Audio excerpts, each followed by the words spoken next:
Ideal career institute के online platform पर आप लोग का स्वागत है। आज हम लोग फिजिक्स के कुछ इम्पोर्टेंट क्वेश्चन के बारे में पढ़ेंगे। इसमें कुछ क्वेश्चन निम्न है, जिसमें सबसे पहले हम पढ़ेंगे मूल राशियाँ कितनी होती है। बेटा मूल राशियाँ कितनी होती हैं? 7 मूल राशियाँ होती हैं। जिसमें पहला है लंबाई। लंबाई को लेंथ इंग्लिश में कहते हैं, इसको मीटर से डिनोट किया जाता है। समय, समय का मात्रक क्या है? सेकंड। द्रव्यमान, द्रव्यमान यानी मास, मास का मात्रक क्या है? किलोग्राम। विद्युत धारा का मात्रक क्या है बेटा? एम्पियर। और तापमान का मात्रक है केल्विन। 6 नंबर पे ज्योति तीव्रता, जिसको लुमिनस इंटेंसिटी इंग्लिश में कहते हैं, इसका मात्रक कैंडिला है, इसको सीडी से डिनोट करते हैं। पदार्थ की मात्रा, क्वांटिटी, अमाउंट ऑफ सब्सटेंस, इसका मात्रक क्या है? मोल। नोट 1 मोल बराबर 6.023 गुणे 10 की पावर 23 होता है। इसको अवगाह्य संख्या बोला जाता है। पूरक राशियां, पूरक राशियां कौन कौन सी होती है? पूरक राशियां 2 होती है बेटा। एक होता है तलीय कोण, जिसको रेडियन में मापा जाता है, इसको प्लेन एंगल बोला जाता है। और एक होता है ठोस कोण, जिसको सॉलिड एंगल कहा जाता है, इसको स्टेरेडियन से मापा जाता है। इसको एसआर से नोट करते हैं, इसको आरएडी से नोट करते हैं, रेडियन को। फिर नेक्स्ट देखेंगे राशियों को मापने की पद्धति। राशियों के मापने की पद्धति 3 है बेटा। पहला है यमकेश पद्धति। यमकेश पद्धति में यम को मीटर, मीटर यानी लंबाई के मापने के लिए मीटर का प्रयोग करते हैं, जबकि द्रव्यमान मापने के लिए किलोग्राम का प्रयोग करते हैं। और यस मीन्स होता है सेकंड, यानी समय मापने के लिए सेकंड का प्रयोग करते हैं। फिर सेकंड पद्धति है सीजीएस। पहली है यमकेश, दूसरी है सीजीएस।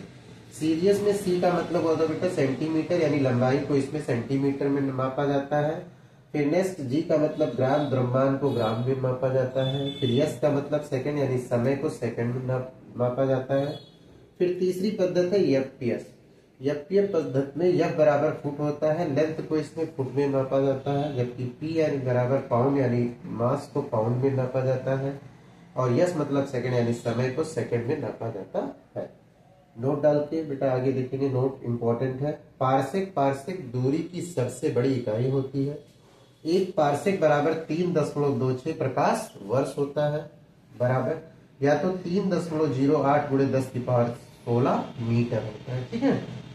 और एक मील बराबर 1.6 किलोमीटर होता है। और एक नॉटिकल मील, जो कि समुद्र में नापने की इकाई होती है, उसका बराबर होता है 1.85 किलोमीटर, ठीक है। फिर देखेंगे बेटा, 1 फुट बराबर 12 इंच होता है। 1 इंच बराबर 2.54 सेंटीमीटर होता है। 1 मीटर और 40 इंच बराबर 3.3 फुट होता है, ठीक है। फिर 10 की पावर 3 बराबर क्या होता है? किलो। 10 की पावर 6 बराबर क्या होता है? मेगा। 10 की पावर 9 बराबर गीगा। 10 की पावर 12 बराबर टेरा। और 10 की पावर 15 बराबर टेट्रा। फिर आगे देखेंगे बेटा, 10 की पावर -3 बराबर मिलीलीटर होता है। 10 की पावर -6 बराबर माइक्रो होता है। 10 की पावर -9 बराबर नैनो होता है। 10 की पावर -12 बराबर पिको होता है। ये क्वेश्चन पिछली बार एनटीपीसी प्रीवियस ईयर में पूछा गया था बेटा। नेक्स्ट देखेंगे, 10 की पावर 15 बराबर फेम्टो होता है, जिसको फर्मी बोला जाता है। और 10 की पावर -10 बराबर एंगस्ट्रॉन होता है। और ये तरंग दैर्ध्य वेवलेंथ को मापने का मात्रक होता है, ठीक है।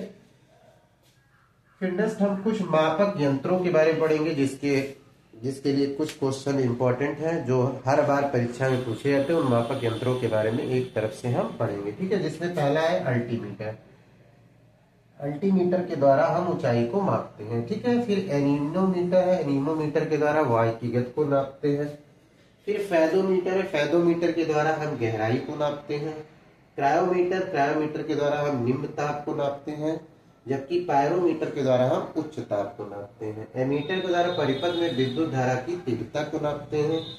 गैल्वेनोमीटर द्वारा हम परिपथ में धारा का प्रवाह हो रहा है या नहीं, ये जांच करते हैं और धारा की दिशा को बताते हैं। वोल्ट मीटर के द्वारा हम विभव को नापते हैं, वोल्ट को नापते हैं। बोलोमीटर के द्वारा ऊष्मीय विकिरण का मापन किया जाता है। हाइग्रोमीटर के द्वारा वायुमंडलीय आर्द्रता मापन किया जाता है। और टेस्कोग्राफ के द्वारा पौधों की वृद्धि का मापन किया जाता है। ईईजी के द्वारा मस्तिष्क की जांच होती है बेटा। और ईसीजी हृदय की जांच होती है, ठीक है। सिर्फ गैल्वेनोमीटर के द्वारा रक्तदाब की जांच की जाती है। ब्लड प्रेशर नापने की मशीन क्या है बेटा? सिर्फ गैल्वेनोमीटर, ठीक है। फिर नेक्स्ट 2-3 मापक यंत्र और है बेटा, जिसमें देखेंगे विस्कोमीटर क्या होता है? द्रव्य की सांद्रता को नापता है। सिस्मोग्राफ भूकंप तीव्रता को नापता है रिएक्टर के द्वारा, रिएक्टर स्केल के द्वारा। फोनोमीटर ध्वनि की तीव्रता और मैनोमीटर पाइप लाइन में गैस का दाब नापता है। और एक इंपॉर्टेंट बेटा, बैरोमीटर के द्वारा दाब का मापन किया जाता है। नेफ्रोस्कोप के द्वारा बादल की तीव्रता एवं दिशा बताई जाती है। ठीक है, ये कुछ इंपॉर्टेंट चीजें हैं, इनको आप बार बार रिवाइज कीजिए, यह आपकी परीक्षा के लिए बहुत इंपॉर्टेंट है। ठीक है, थैंक यू बेटा।